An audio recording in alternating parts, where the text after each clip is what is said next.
पाकिस्तान और उसके टुकड़ों पर पलने वाले पिल्ले आखिरकार बाज नहीं आएंगे। जी हाँ, मैं बात कर रहा हूँ लश्कर तौयबा की। नमस्कार दोस्तों, आज हम बात करेंगे पहलगाम अटैक की कि कैसे ये टेररिस्ट साउथ कश्मीर के पहलगाम में घुसते हैं, वो भी डिफेंस पर्सनल की यूनिफॉर्म में, और वहां पर टूरिस्ट स्पॉट पर जाकर कैसे अंधाधुंध फायरिंग स्टार्ट कर देते हैं। सो आपको भी पता चल चुका होगा कि पाकिस्तान कितना गिर चुका है कि अब वो निहत्तों और मासूम टूरिस्ट पर भी गोलियां बरसाना स्टार्ट कर चुका है। तो पाकिस्तान के लश्कर तैयबा के टेररिस्ट साउथ कश्मीर से पहलगाम में एंटर होते हैं डिफेंस पर्सनल की यूनिफॉर्म में और एक ग्राउंड में पहुंचकर अंधाधुंध फायरिंग स्टार्ट कर देते हैं। और बाद में वो सबसे उनकी आइडेंटिटी मांगते हैं कि कौन मुस्लिम है और कौन नॉन मुस्लिम। जितने भी मुस्लिम होते हैं उनको छोड़कर वो सारे ही नॉन मुस्लिमों पर गोलियां बरसाना स्टार्ट कर देते हैं। और कल से लेकर अभी तक टोटल 28 लोगों की मरने की खबर सामने आ चुकी है, जिसमें से 2 तो फॉरेनर्स भी थे। और जैसा कि आप ये देख सकते हैं कि कैसे ये न्यूलीवेड्स कपल भी वहां पे घूमने गए थे।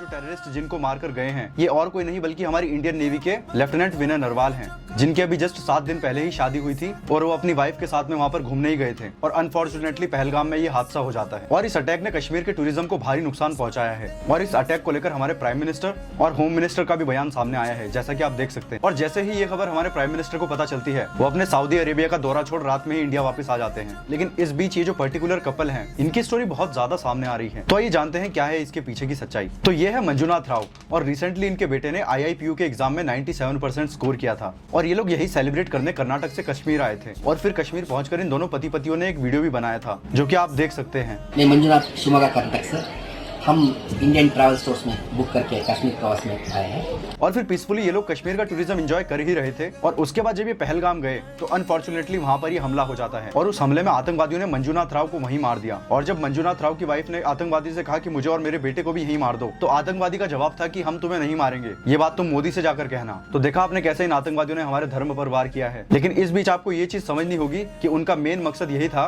कि हर मुस्लिम आतंकवादी होता है। लेकिन हमें ये चीज समझनी होगी कि ऐसा नहीं है। उन आतंकवादियों का मेन पर्पस यही था कि वो यहाँ पर आकर ये दहशतगर्दी फैलाएं और इन सब चीजों से भड़ककर हम हमारे मुस्लिम भाई बहनों को भी उसी नजर से देखें। जैसा आप देख सकते हो कि उन आतंकवादियों की पहचान भी हो चुकी है। और जाते जाते बस मेरा यही कहना था कि वो आतंकवादी आए और हम सबका धर्म पूछकर गोली मारकर चले गए। कि आतंकवादियों ने ये नहीं देखा कि कौन उड़ीसा से है, कौन महाराष्ट्र से है, कौन कर्नाटक से है। वो बस आए और गोली मारकर चले गए। और हम यहाँ पे बस लैंग्वेज के नाम पे ही लड़े जा रहे हैं। तो ये चीज अब आपको ही समझनी होगी कि कैसे अब हमें यूनाइट होकर रहना पड़ेगा।